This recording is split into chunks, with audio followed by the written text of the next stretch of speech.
ఈరోజు జూలై 31, 2024 సరిగ్గా 15 ఏళ్ల క్రితం అంటే 2009లో జూలై 31న తెలుగు సినిమా ఇండస్ట్రీలో ఒక అద్భుతం జరిగింది. అదే మగధీర సినిమా. ఆ సినిమా అప్పటి వరకు మన తెలుగు ఇండస్ట్రీలో ఉన్న రికార్డ్స్ అన్ని బ్రేక్ చేసింది. అప్పటి వరకు తీసిన సినిమాల బడ్జెట్లో ఇదే హయ్యెస్ట్ బడ్జెట్. ఆ రోజుల్లో 15 ఏళ్ల క్రితం 42 కోట్ల బడ్జెట్తో మన ఎస్ఎస్ రాజమౌళి, గీతా ఆర్ట్స్, అల్లు అరవింద్, రామ్ చరణ్ చేసిన ఈ అద్భుతము కరెక్ట్గా 15 సంవత్సరాలు అయింది. ఇక 42 కోట్ల బడ్జెట్లో తీసిన ఆ సినిమాని 45 కోట్లకి డిస్ట్రిబ్యూటర్లకు అమ్మారు అప్పుడు అల్లు అరవింద్. అంటే అప్పట్లో వచ్చే రెవెన్యూ ఓన్లీ థియేటర్ రెవెన్యూనే, ఇప్పటిలాగా ఓటీటీ, టీవీ ఇవన్నీ లేవు అప్పుడు. అలాంటి సినిమా మొదటి రోజే బాక్స్ ఆఫీస్ దగ్గర అంటే బ్లాక్ బస్టర్ హిట్ టాక్ వచ్చి మొదటి రోజే 6 కోట్లు షేర్ వచ్చింది. అంటే 12 కోట్ల గ్రాస్, 6 కోట్ల షేర్ వచ్చింది తెలుగు రాష్ట్రాల్లో. ఆ తర్వాత మొదటి 3 రోజుల్లో వీకెండ్లో 30 కోట్ల గ్రాసు, 14 కోట్లు షేర్ వచ్చింది. ఇక మొదటి వారంలో మొదటి 7 రోజుల్లో 40 కోట్ల గ్రాసు, 20 కోట్ల షేరు, అవన్నీ హైయెస్ట్ అప్పటికి. ఇక ఆ తర్వాత మిగతా రన్లో ఇంకా 40 కోట్ల దాకా గ్రాస్ కలెక్ట్ చేసింది. అలా 50 రోజులు, అప్పట్లో 50 రోజులు 100 రోజులు ఆడేవి సినిమాలు.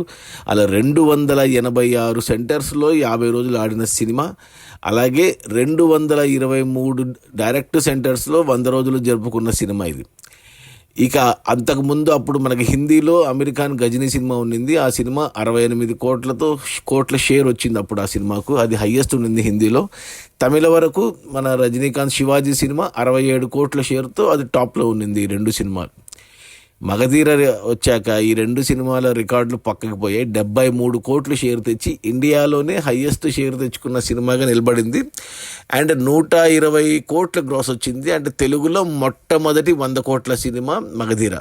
హిందీలో గజనీ అయితే అమెరికాంది, తెలుగులో మగధీర సినిమా మొట్టమొదటి 100 కోట్ల సినిమా. ఇక టోటల్ రన్లో 74 కోట్ల షేర్ వచ్చిందని 45 కోట్లకు గాను డిస్ట్రిబ్యూటర్లకు అమ్మితే 30 కోట్ల లాభాలతో అప్పట్లో అసలు ఎపిక్ రికార్డ్ ఇది అసలు. ఇక ఈ సినిమా గురించి ఇంకొన్ని విశేషాల గురించి చూస్తే తెలుసు మనకు. ఈ సినిమా రాజమౌళి తీశాడని తెలుసు. ఈ సినిమా కథ రాసింది రాజమౌళి వాళ్ళ ఫాదర్ విజయేంద్ర ప్రసాద్. వాళ్ళిద్దరే ఇప్పటివరకు అన్ని సినిమాలు తీసింది రాజమౌళి అన్నీ. ఇక అల్లు అరవింద్ గీతా ఆర్ట్స్ బ్యానర్లో తీశాడు. మనకు తెలుసు ఈ సినిమాతోనే మనకు కాజల్ అగర్వాల్ హీరోయిన్గా అంటే స్టార్ అయ్యింది ఈ సినిమాతోనే.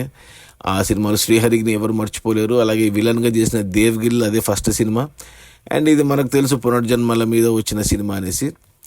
ఇక అప్పటికి చెప్పినట్టు తెలుగు సినిమాల్లో అత్యంత భారీ బడ్జెట్, అంతవరకు ఏ సినిమాకి ఇంత బడ్జెట్ పెట్టలేదు, 42 కోట్లు అనేది.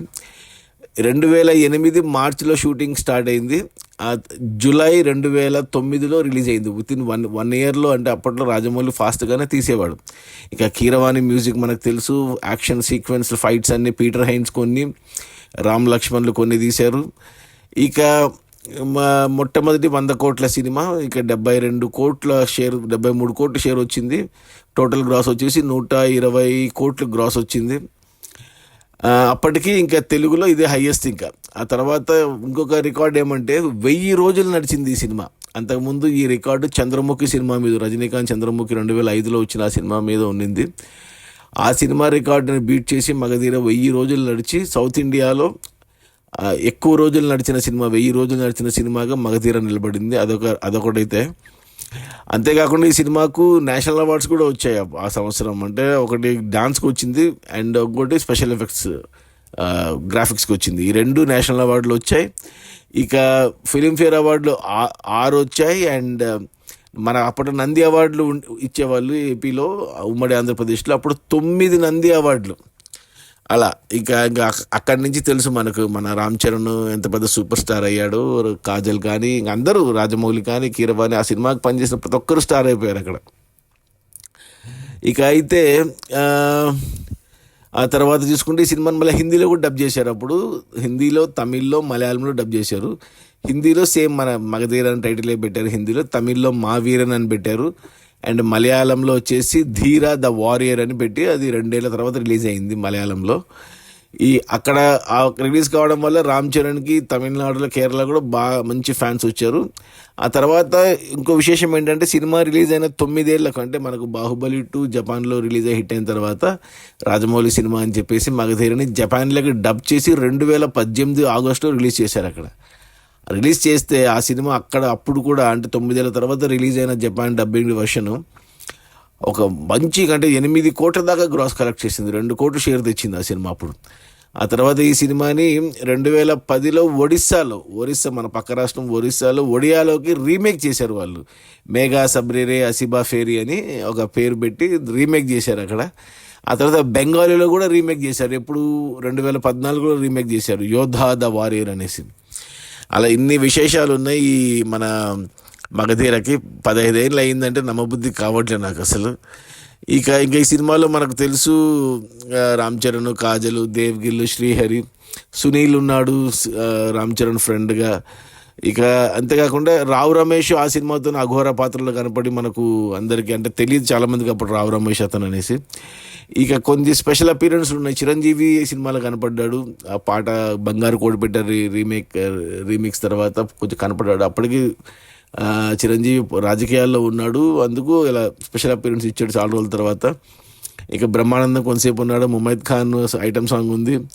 ఇక కొద్దిగా సలోని అని మన మర్యాద రామన్న అంటే ఈ మగధీర తర్వాత వచ్చిన సినిమా, ఆ సినిమాలో హీరోయిన్ ఈ సినిమాలో గెస్ట్ రోల్ చేసింది. కిమ్ శర్మతో ఒక ఐటమ్ సాంగ్ ఉంది. ఇలా చాలా స్పెషాలిటీస్ ఉన్నాయి. యాక్చువల్గా ఈ సినిమా కథకి ఒక చిన్న స్టోరీ ఉంది. ఎందుకంటే ఈ సినిమాని యాక్చువల్గా మన విజేంద్ర ప్రసాద్ రాసింది హీరో కృష్ణ కోసం. అంతకుముందు అంటే ఈ సినిమా రిలీజ్ కాక ఒక 2008 ఆ టైంలో కృష్ణ కోసం జగదేక వీరుడు అనే కథ రాసి అందులో రాజమాతని ఆమెను కాపాడే బాడీగార్డు 100 మందిని చంపి ఆమెను తిరిగి సింహాసనం మీద కూర్చోబెట్టే ప్రయత్నంలో చనిపోతాడు. తిరిగి 400 ఏళ్ళకి మళ్ళీ పుట్టి అదే రాజమాతను ఆమె కూడా మళ్ళీ పుట్టి ఆమెను తిరిగి అంటే మన ఆంధ్రాకి ఒక సీఎంని చేస్తాడు అనే కథ పెడితే వాళ్ళకి నచ్చలేదు అప్పట్లో కాన్సెప్ట్.